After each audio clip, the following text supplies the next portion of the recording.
আপনারা জানেন যে ইতিপূর্বেও এই র্যাবের কোটি পরে র্যাব পরিচয়ে ডাকাতি করেছে বিভিন্ন বাসে, বিভিন্ন পরিবহনে। যারা আন্তজেলা বাস সার্ভিস মালিক যারা আছেন, আমাদের বাসের যদি সিসি ক্যামেরা আমরা লাগাই, তাহলে যেটা হবে যে বাসে কে উঠলো, কে কখন নামলো, প্রত্যেকেই ট্রেস করা সম্ভব হয়।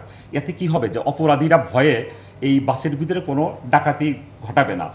আর অগত্যা যদি সিসি ক্যামেরা সেট করা সম্ভব না হয়, অ্যাটলিস্ট যখন কোনো একটা স্থান থেকে কোনো একটা স্থান থেকে বাস ছেড়ে যাবে, তখন যেন সবার ছবি নেয়, বাসের সকল যাত্রীদের ছবি নেয় এবং এদের জন্য ভিডিও নেয়, এবং রাস্তায় যেন কোনো যাত্রী উঠানো যাতে না হয়।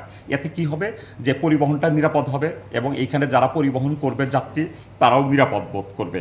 আপনারা দেখেছেন যে যখন আমরা গ্রেপ্তার করি, তাদের পজিশন থেকে আমরা বেশ কিছু আলামত আমরা উদ্ধার করি। একটা মাইক্রোবাস আমরা উদ্ধার করি। আপনাদের দুইটা ওয়াকি টকি সেট, এই দুইটা সেট একদম কার্যকর। গত রাতে আমরা টেস্ট করেছি, এটা 4 থেকে 5 কিলোমিটার দূর পর্যন্ত যোগাযোগ করা যায় এই ওয়াকি টকি সেটের মাধ্যমে। তারা যারা ডাকাত, তারা এই ওয়াকি টকি সেটের মাধ্যমে নিজেদের মাধ্যমে যোগাযোগ করতো এটা, এবং ভয় দেখানোর জন্য, মানে তাদের সত্যিকার র্যাব সদস্য এটা ফিল করানোর জন্য তারা ওয়াকি টকি সেট ব্যবহার করতো।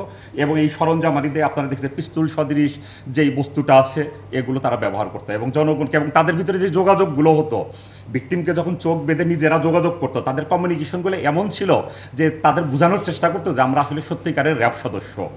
কাজেই জনগণকে সতর্ক থাকার জন্য আমি আহ্বান করছি যে র্যাব পরিচয় যখন কোনোখানে যখন অভিযান করবে, তখন আপনারা অবশ্যই তাদের পরিচয় আপনারা যাচাই করবেন, তাদের আইডি কার্ড সঠিক কিনা। এইখানে যে আইডি কার্ড আছে, এই আইডি কার্ডগুলো আপনারা দেখলেই বুঝতে পারবেন যে এগুলো হলো fake ID card.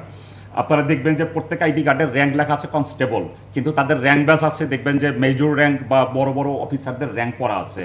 That means ওরা শুধুমাত্র মাথাটা কেটে ছবিটা লাগিয়েছে।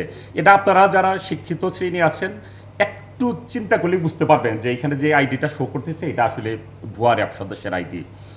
এই বিষয়ে আরও অনেক তদন্ত চলছে।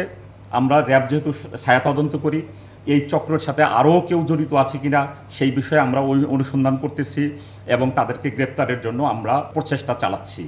এবং আমরা আশা করি যে এই চক্রের আরও যারা সদস্য জড়িত আছে, তাদেরকে গ্রেপ্তারে আমরা সক্ষম হব।